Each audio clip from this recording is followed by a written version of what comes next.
자, 일본 아소가 또 아름다운 망언을 또 짓거려 주셨습니다. 이분은 예, 좀 이분은 이제 좀 이상해졌어. 더 많이 이상해졌어. 얘도 막지 않나?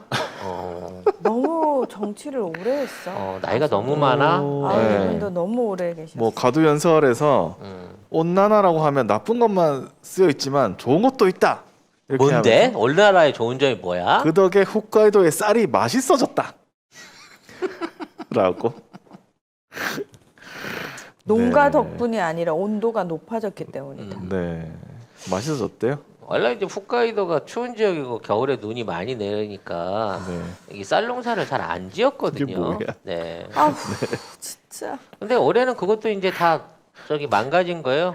지금 수확기 해갖고 홋카이도에 비 엄청 왔죠. 최근에 눈 한파 와갖고 또 땡땡 얼어붙였죠. 네. 그럼 맛있는 쌀 못 먹게 됐네. 이것도 온난화 덕분일까? 라는 아, 얘기를 물어보고 싶어요. 근데 이 마스노 히로카즈 관방장관은 논평을 상가하겠다라고 하면서 이미 전국에서 기온 상승으로 쌀의 품질 저하가 확인되고 있다라고 얘기를 했답니다. 이거 논평 안 한 게 아니잖아. 헛소리다 이렇게 얘기한 거지 사실. 그렇습니다. 일본이 전국적인 기온 상승이 진행 중이다. 이 부분이 이제 일본이 해양성 기후에 가깝기 때문에 그렇게 말할 수 있는데요. 요거는 여름철에 온도만 올라가는 겁니다. 겨울엔 더 추워집니다. 늘 말씀드리지만. 더 추워진다. 예, 이번에 있는 한파 사태 올 겨울 되면 일본이 역대 최대 한파를 맞을 가능성이 큽니다. 근데 우리 원래 추워서 괜찮아요. 적응이 됩니다. 그렇지 우리는 원래 춥고 원래 원래 덥고. 겨울에 추웠어 우리는. 우리는 겨울에 사계절이. 춥고 여름엔 덥지라고 생각하잖아. 그래서 일본은 섬나라하고 사계절 내내 기후가 온화하다고 했는데 온난화 영향으로 북극권에 있는 찬 공기들이 이미 내려와서 말씀드린 대로 중국에 계속 비가 내리는 이유, 5월에도 눈이 오고 우박이 치는 이유, 엊그제 그 태풍 지나고 난 다음에 눈보라가 친 이유가 그거거든요. 온난화가 무조건 지구를 따뜻하게만 하지는 않습니다. 바다 온도를 올리거나 일부 지역에 있는 온도 변화 1도, 2도 수준의 차이밖에 안 줘요. 근데 그 미묘한 차이 때문에 그 바다 온도에 따른 대류의 흐름은 완전히 다른 방식으로 지금 변화하고 있거든요.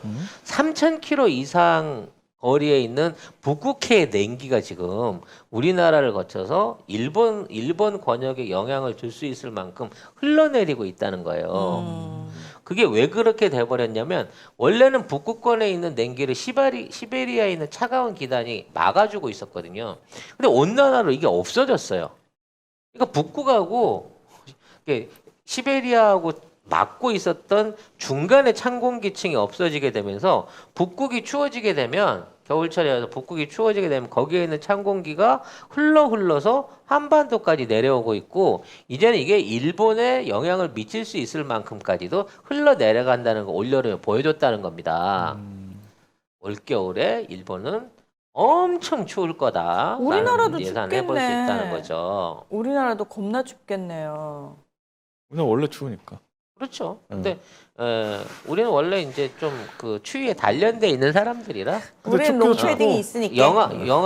영하 한 2, 30도 돼도 사실 그렇게 막 얼어 죽는다 소리 나올 정도로 심각하진 않거든요.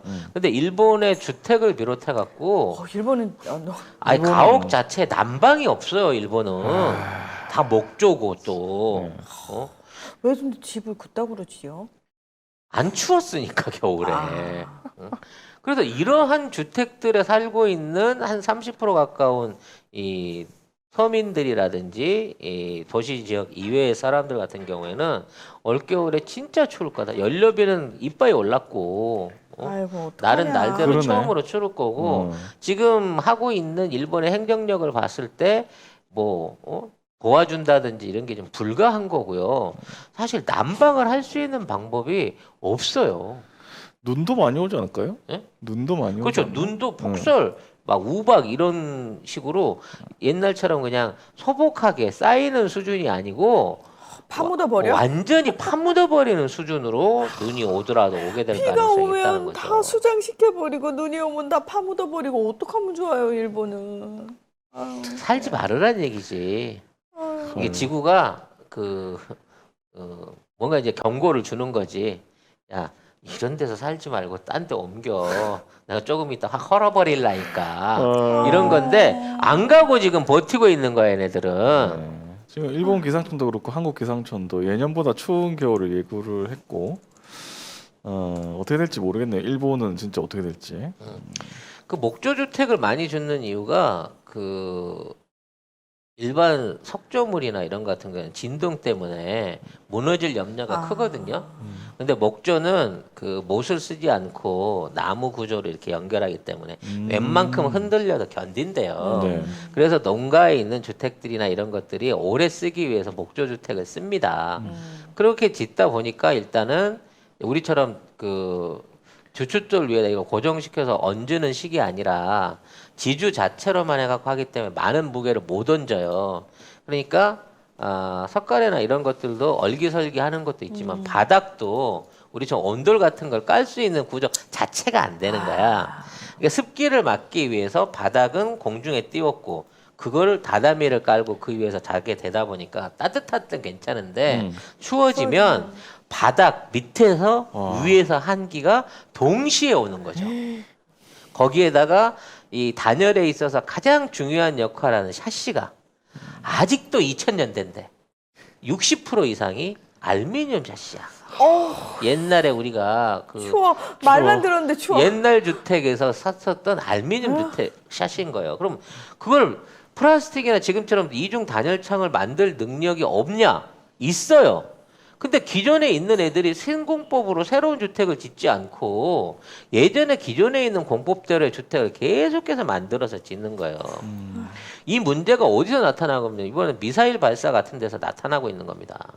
우리나라가 국산화율이 90% 이상이라니까 일본이 이해를 못하는 거예요. 왜? 일본 같은 경우에는 발사를 성공시키는 데만 혈안이 돼 있기 때문에 내부 부품 중에 외주로 사올 수 있는 거 다 사와 버려요. 연료 탱크라든지 외부 피복제라든지 국산화가 없구나 거기는 그러면. 국산화를 하지 않는 거지. 최적화시키는 거지. 이게 민간 영역이기 때문에 그런 거예요. 그래서 굳이 우리처럼 연구를 해가면서 막 5mm, 5mm, 7mm 해가면서 연료 탱크를 만들어서 수백억을 쓰는 게 아니라 야 그거 인도에다 주문하면 싸. 뭐 이런 방식으로 가게 된다는 거죠. 그렇게 되다 보니까 뭔가 새로운 개발을 하려는 생각을 안 하고 기존에 있는 모델링 안에서 새로 조금씩의 변화만 줘갖고 개선하려는 거야.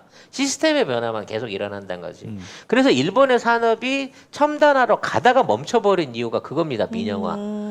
민영화를 하게 되면 기술 개발의 필요성이 없어지게 돼요.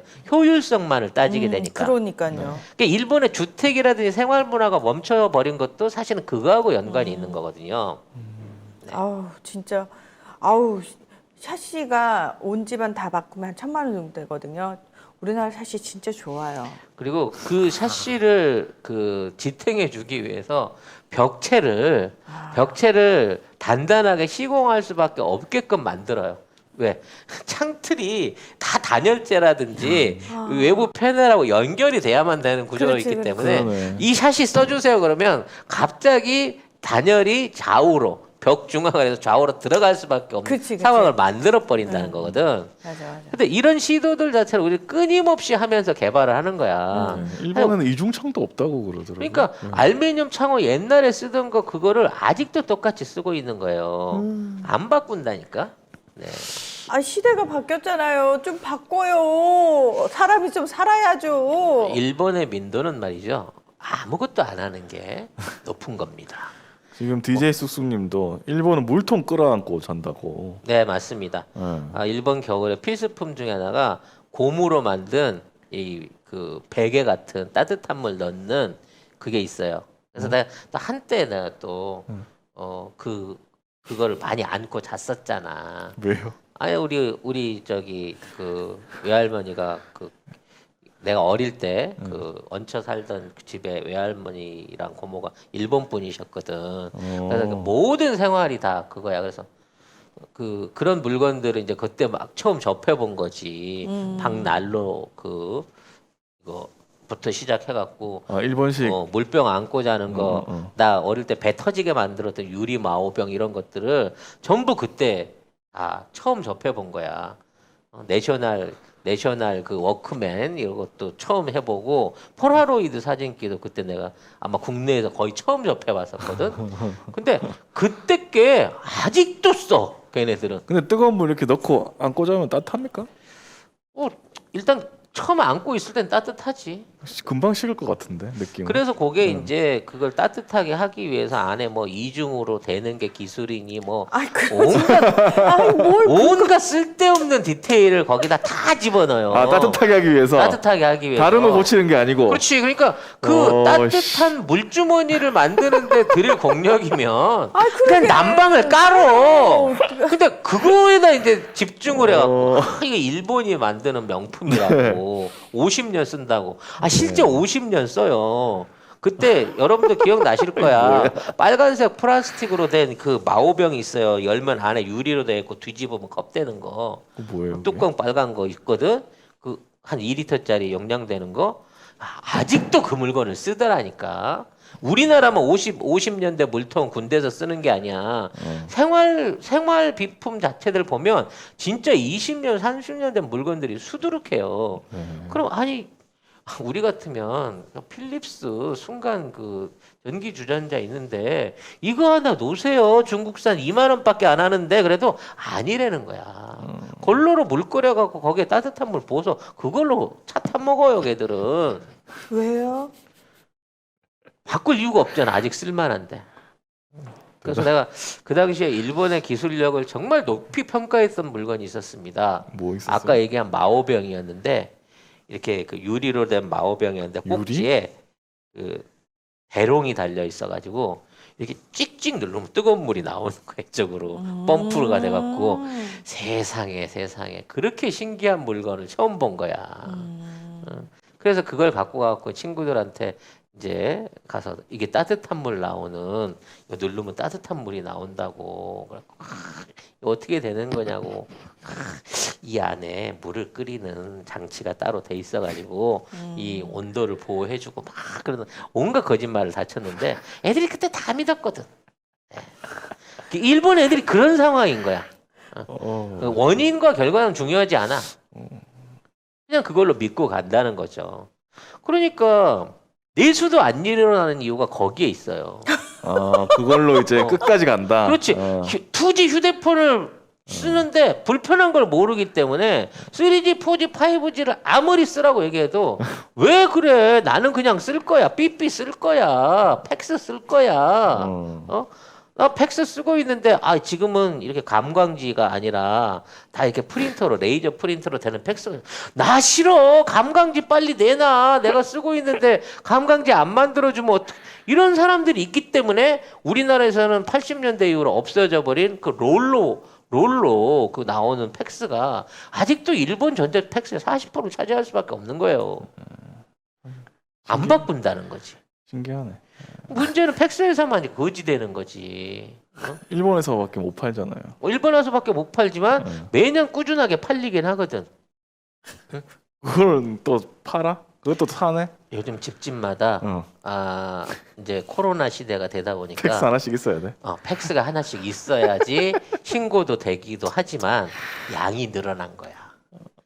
팩스 받는 양이 늘어났네. 핸드폰도 안 쓰고 이메일도 안 그래서 쓰고. 이메일이 늘어난 게 아니라 팩스를 추가로 보급하고 따로 넣는 거야.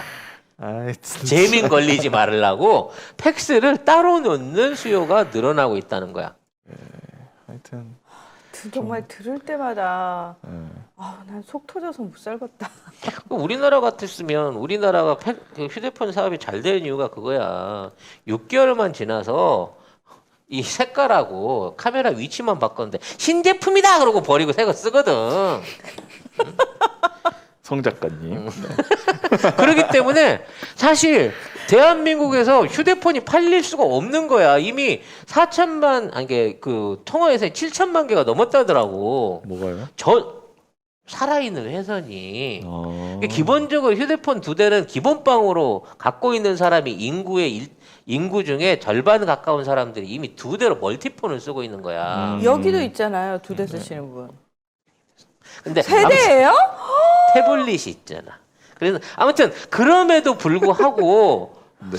새 휴대폰이 나오면 이거 6개월밖에 안 썼는데 바꿔볼까를 심각하게 고민하게 되거든. 왜? 이러한 기승심이 있기 때문에 우리나라가 이게 되는 거예요. 왜? 우리나라 자동차들 모델 얼마나 잘 바뀌어.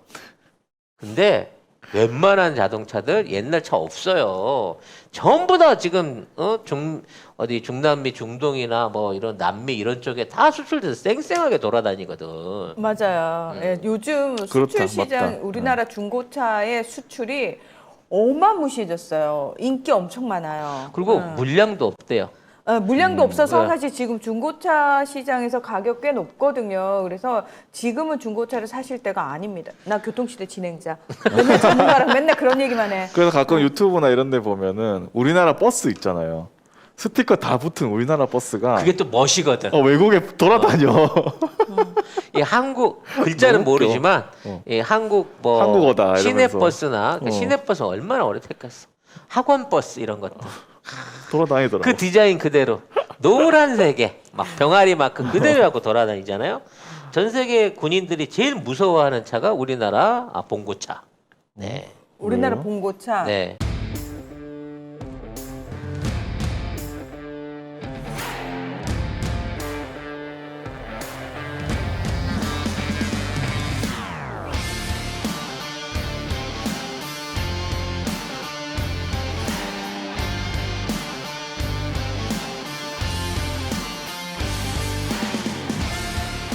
송작가 TV몰 일단 들어가시면은 이 선글라스 가격이 나와 있어요. 49,900원에 판매가 되고 있는데 128,000원짜리를 저희가 지금 싸게 팔고 있는 거거든요. 어디 가서 소문나면 안 되는 가격인 거고요. 네. 모델분이 직접 착용을 한 나비드라는 선글라스 제품이고요. 저는 얼굴에 단점이 많은 사람이잖아요. 특히 얼굴형 동그랗습니다. 게다가 광대 겁나 튀어나와 있어요. 어제 제가 이 선글라스 보면서 딱 그 생각했어요. 이거는 되게 괜찮다. 일단 가벼워요. 되게 가볍고 딱 꼈을 때 여러분 어때요?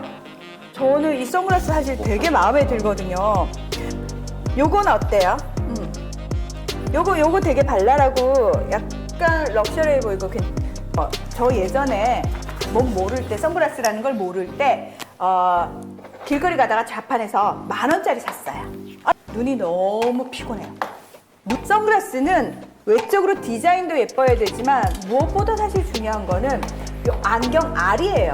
이걸 끼고 있을 때 피곤해지면 안 되는데 요거는 그런 저급한 선글라스가 결코 아니라는 거. 지금 저희 송작가 TV 몰에서만 갑자기 반짝 세일을 하는 거기 때문에 요거 한정판입니다. 예, 한정판이어서 요거 다 수량 다 떨어지면은 이제 솔드아웃 되는 거예요.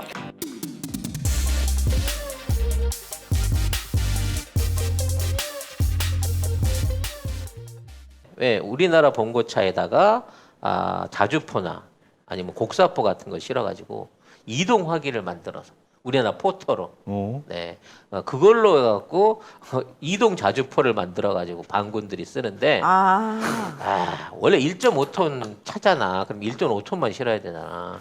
2톤이 넘는 대포를 싣고 사람이 5명이 탔는데도 시속 80km, 90km로 비포장을 날리는 심지어 10년 됐는데 야.